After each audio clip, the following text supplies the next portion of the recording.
Now we are going to talk about the star args operator, right? So again, recall from the iterable unpacking that we have seen, right? We have seen that we can unpack these tuples. So this is a tuple now with the four element. We can unpack this tuple in this format where we are passing the, so where we are assigning the value of A and the B, and the C, the star C holds all the value after that. So A and B will hold by the star C. We can check that, right? And we can use the similar concept in the function definition as well, right? To allow the positional parameter or the argument. Let's see that here we have this. So here we are defining the functions, func1. We are passing this two argument A and the B, and then star args. This argument is being used for all other argument after A and the B. Then we can print, and here we are printing the value of A, B and the args. And then when we call this function, so here we are calling the func1. So 1 and 2 is there for 1a and the b. This a and the b is will be assigned to args argument. Here we can check that. Here are a few things when we are using star args. So unlike iterable unpacking, star args will be a tuple. So it is not list.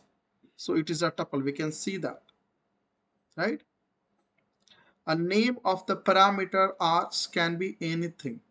So instead of args, you can use any name, right? And you cannot specify the positional argument after the args parameter, right? So let's see what this means. So first, here instead of args we are giving a different name, right? So we can do so. Now we can, now here we are calling the functions with the 10 and 20 with respective to a and the b, and my args will hold a, b and the c, and then we can check that the type is tuple. Now here what we're trying to do, we are specifying the four argument A, B, and then the star C and the D, which is not possible. So after star R's, you cannot specify any argument with this statement. You cannot specify any positional argument after star R's. Here we are doing so. So instead of R's, we are using star C. We can give any name. So here we are using star C, and when I do this, and when I run this, we'll get error. It says that missing one required positional argument D. That means all the value, this A and the B holds 10 and 20, and A, B and 10 holds C. So we are getting error for D, that we have not passed any value for D, right? Now let's see how we might use this to calculate the average of arbitrary number of parameters. So here we are just using a few simple examples. So we are defining a function called average, which holds one argument star r's, right? Again, we know that args can hold any argument. So here we can check the, and it is a tuple. So we can check the length of the r's, we can check the total, the sum of the r's, and then we are kind of dividing total by count. So that is the average. Here we are doing so.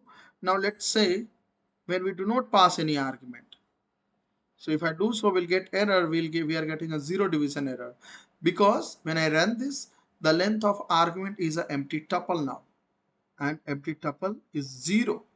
So length is 0. So the count will be 0. And when you divide any value by 0, you will get a zero division error, right? We can fix this in one or two ways. One way is we can say that if the count is 0, we'll have to return 0. Otherwise, return this function. We can do so. It will work. Or you can also specify another argument, another positional argument, and then other, and then the rest of the argument is being supplied to the star args. We can even do so, and it will work, right? But again, like you see this, right? So whenever we are passing this average without passing any argument, now we are getting this positional argument missing, a value is missing. So now this is somehow correct, right? So we need at least one argument to run this function now, right? Now about the unpacking iterable into positional arguments. So let's say that we have we have this function func1. In this we have this three positional argument a, b and c, right? And here we have this list L, and this list holds this three value 10, 20 and 30. So again, here I'm trying to call the function func1, And then instead of passing all three argument A, B, and C, we are passing the entire list. So will this work? This will not work because this L has been assumed for A argument. For B and C, we have not passed any value, right? But we know that we can unpack this sequence data with star L. We can do so. We can use this the same technique. We can use the same thing inside a function. We can unpack the argument inside a function. We are saying func1 is star L. This means that first element will be held by A, second for B, and the third for C, right? We can even mix these things. So here we are mixing a positional argument and this args keyword argument. So here we have this A, B, and C, and then we are printing D. Now we are saying 10. So 10 will hold A. So A will hold 10. We are passing the value of C and B, and then this A and the B will hold by D, right? But again, we are getting error. Why? So we are getting error because the way we are passing the value, that means we have seen that after the after this keyword argument you cannot pass any positional argument. Here we are passing this A and B as a positional argument. This will not work, right? So we'll see in the later lecture, right? So we'll see in the later video how to work around with these type of examples. But for now, this is it. So now we have seen that how to work with the arguments or the extra argument. We also call this as this optional argument, right? Thank you very much.